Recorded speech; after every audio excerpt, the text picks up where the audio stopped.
Sejarah Kiai Bono Keling dan komunitas adat anak putu Bono Keling.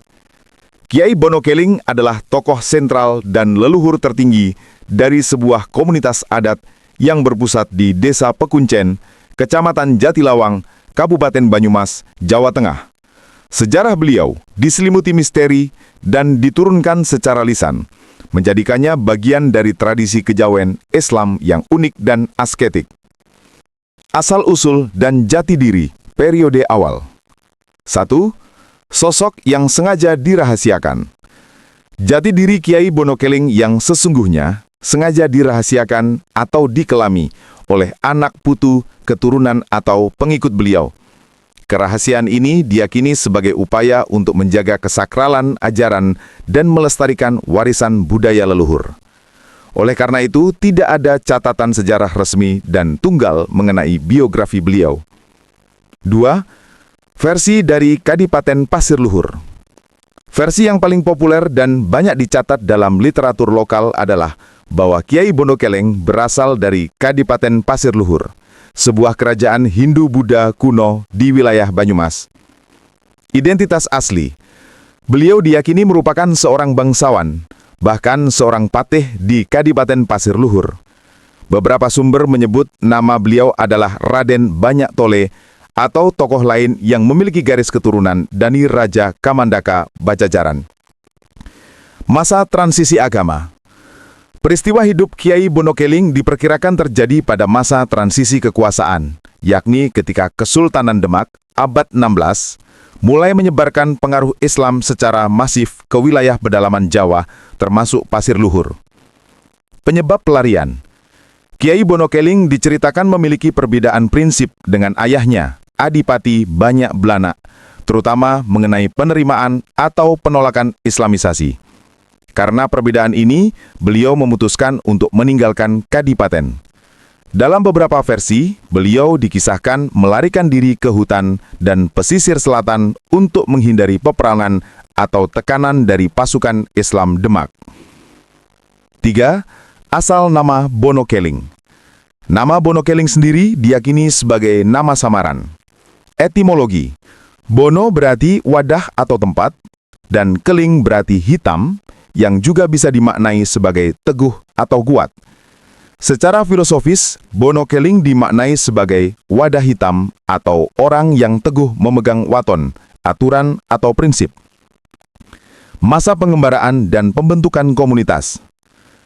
Setelah melarikan diri, Kiai Bono Keling memilih menepi dan membuka lahan pertanian di daerah yang kini dikenal sebagai Desa Pekuncen, Kecamatan Jatilawang, Banyumas.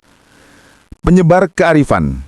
Di tempat inilah beliau mengajarkan cara bercocok tanam dan berternak kepada warga setempat. Lebih dari itu, beliau menyebarkan ajaran spiritual yang mengakomodasi nilai-nilai Islam dengan budaya lokal yang sudah mengakar. 2.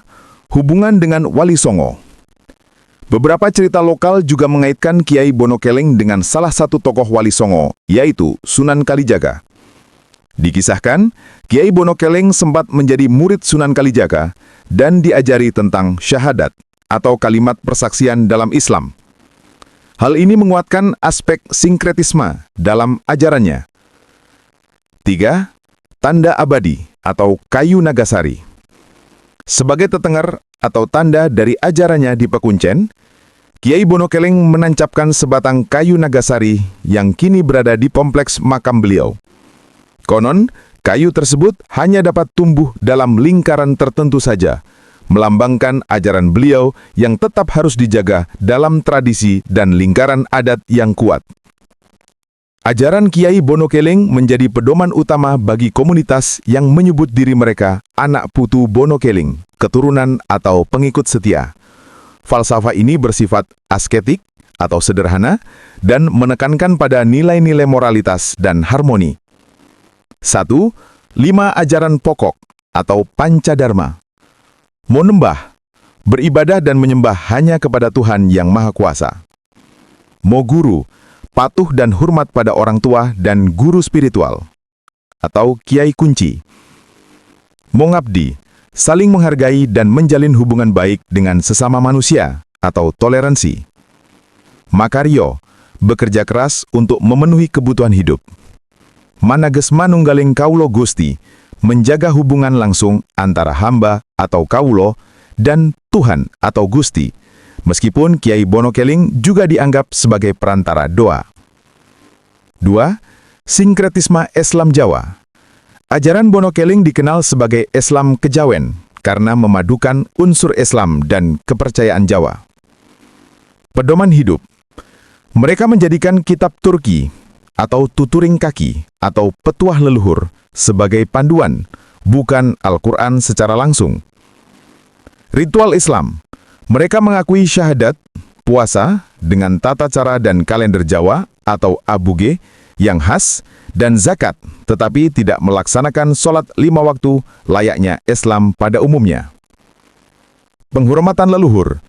Kiai Bono Keling memiliki kedudukan istimewa. Beliau diyakini memiliki ilmu kebatinan tinggi dan menjadi perantara spiritual bagi anak putu untuk meraih keselamatan dunia dan akhirat. 4. Komunitas dan kontroversi periode kontemporer. Komunitas Bono Keling hingga kini teguh mempertahankan tradisi mereka di tengah desa pekuncen. 1. Ritual dan tradisi khas. Perlon unggahan. Upacara terbesar yang dilakukan dengan berjalan kaki puluhan kilometer menuju makam Kiai Bono Keling untuk menyambut bulan puasa atau Ruah Sya'ban. Perlon turunan atau udunan. Upacara setelah puasa di bulan Syawal sebagai wujud syukur. Upacara kematian. Jenazah dibungkus dengan kain lawon dari kapas, bukan kain mori, karena diyakini lebih cepat hancur dan menyatu dengan alam. 2. Pertahanan jati diri. Sejak lama, komunitas Bono Keling menghadapi tantangan dari arus modernisasi dan kelompok Islam Puritan yang memandang praktek mereka tidak sesuai dengan syariat Islam. Komunitas ini memilih untuk teguh ceklan waton, berpegang teguh pada prinsip dan aturan leluhur, menolak intervensi. Mereka menolak perubahan status menjadi desa wisata dan menolak diakui sebagai penghayat kepercayaan karena menganggap diri mereka adalah Muslim, demi menjaga kesakralan tradisi. Kesimpulannya, Kiai Bono Keling adalah tokoh legendaris yang mendirikan sistem kepercayaan yang merupakan akulturasi Islam dan budaya Jawa kuno, meninggalkan warisan berupa komunitas adat yang bertahan dan menjunjung tinggi kesederhanaan, moralitas, dan kerahasiaan ajaran leluhurnya hingga kini di wilayah Banyumas.